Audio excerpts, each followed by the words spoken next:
DSC preparation కి మిగిలిన తక్కువ సమయాన్ని డిఎస్సి 2024 యాప్ లేదా DSC2024.com తో జాబ్ ని సాధించండి.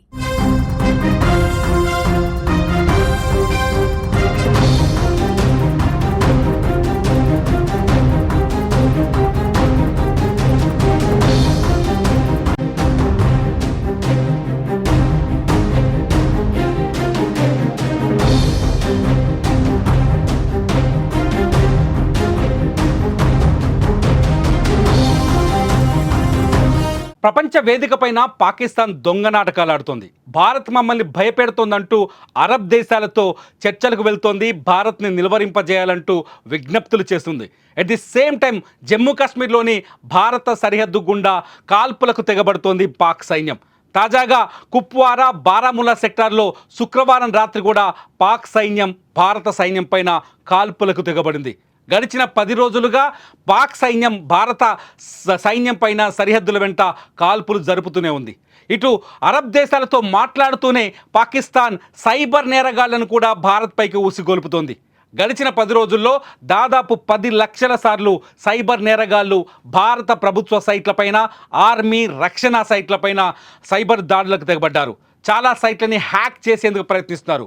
ఈ హ్యాకింగ్ అంతా ఇండోనేషియా, మొరాకో దేశాల నుంచి కొనసాగుతున్నట్టుగా తెలుస్తోంది.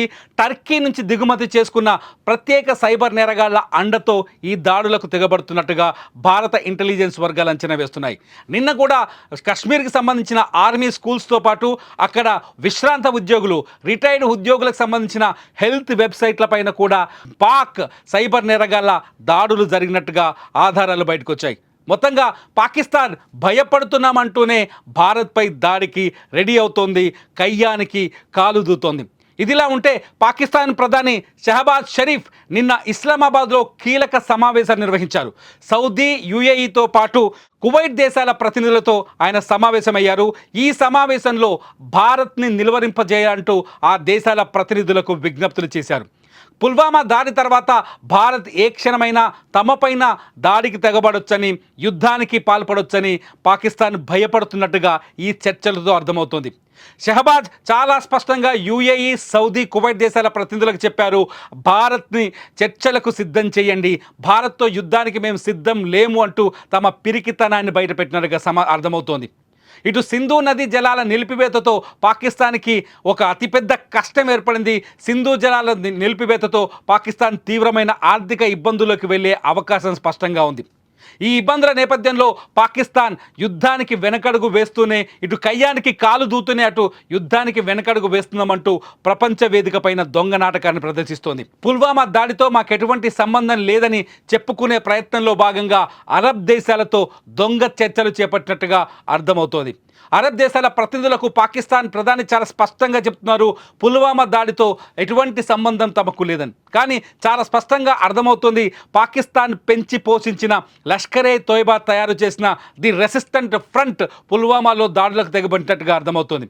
అంతేకాదు, ఇస్లాం దేశాలన్నింటిలో ఉగ్రవాదాన్ని ప్రేరేపిస్తున్న హమాస్ లాంటి సంస్థల సహకారాన్ని కూడా పాకిస్తాన్ లష్కరే తోయిబాకి అందించినట్టుగా అర్థమవుతుంది.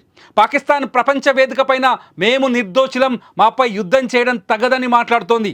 అంతేకాదు, సింధు జలాలను ఆపి భారత్ మాకు శాపాన్ని పెట్టిందని, మా ఆర్థిక వ్యవస్థని దెబ్బతీసే ప్రయత్నం చేస్తుందని భారత్పై ఆరోపణలు మొదలు పెడుతోంది. కానీ అదే ప్రపంచ వేదికకు కనబడకుండా సైబర్ దాడులకు పాల్పడుతుంది పాకిస్తాన్. అదే ప్రపంచ వేదికలకు కనపడకుండా సరిహద్దు వెంట వరుసగా కాల్పులకు దిగబడుతోంది. ఎప్పుడైతే పహల్గామ్ దాడి జరిగిందో, దాడి జరిగిన మరుక్షణం నుంచే సరిహద్దు వెంట జమ్మూ కాశ్మీర్లోని కుప్వారా, బారాముల్లా, జమ్మూ సెక్టార్లో అనేక చోట్ల పాక్ సైన్యం వరుసగా సీజ్ ఫైర్కు పాల్పడుతోంది, వరుసగా కాల్పులు జరుపుతూనే ఉంది. ఇప్పటి వరకు భారత సైన్యం ఈ కాల్పుల్ని తిప్పికొట్టినప్పటికీ పాకిస్తాన్ మాత్రం వెనకడుగు వేయట్లేదు. మరోవైపు యుద్ధానికి మేము రెడీ అన్నట్టుగా మిస్సైల్స్ ప్రదర్శన చేస్తోంది. నిన్న ఆర్మీ ప్రదర్శన కూడా పాకిస్తాన్లో జరిగింది. మరోవైపు అణ్వాయుధాలని, ఆయుధాలని బార్డర్కు తరలిస్తోంది. ఇటు ఆటం బాంబులు వేస్తామని భారత్ను బెదిరిస్తోంది. ఇవన్నీ చేస్తూనే మేం తప్పు చేయలేదు, భారత్ను నిలువరింపజేయండి అంటూ ప్రపంచ దేశాల ముందు దొంగ కన్నీరు, మొసలి కన్నీరు కారుస్తోంది.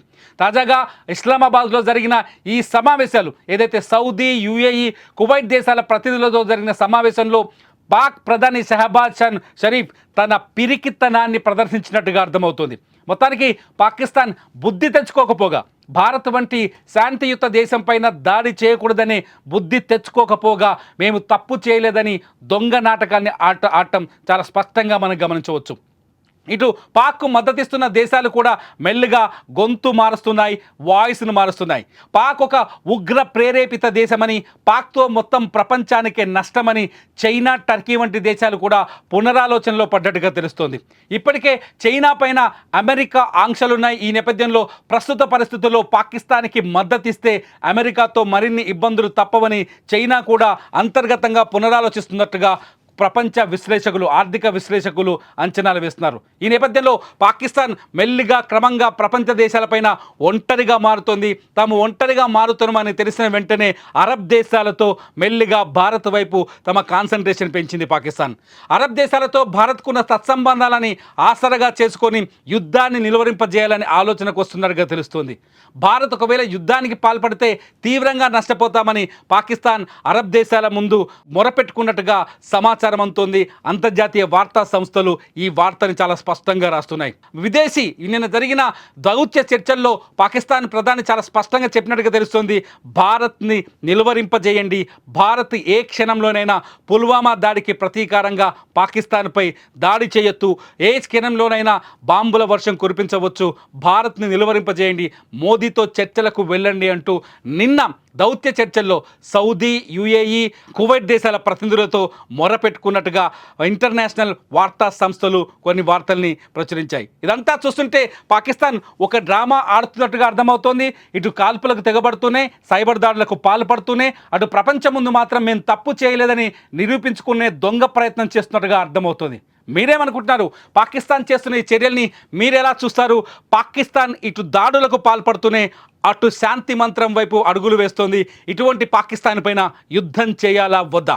మీరేమనుకుంటున్నారో మీ అభిప్రాయాన్ని వీడియో కింద రాయండి. మీ కామెంట్స్ పైన నేను మరో వీడియో చేస్తా. చూస్తూనే ఉండండి సుమన్ టీవీ.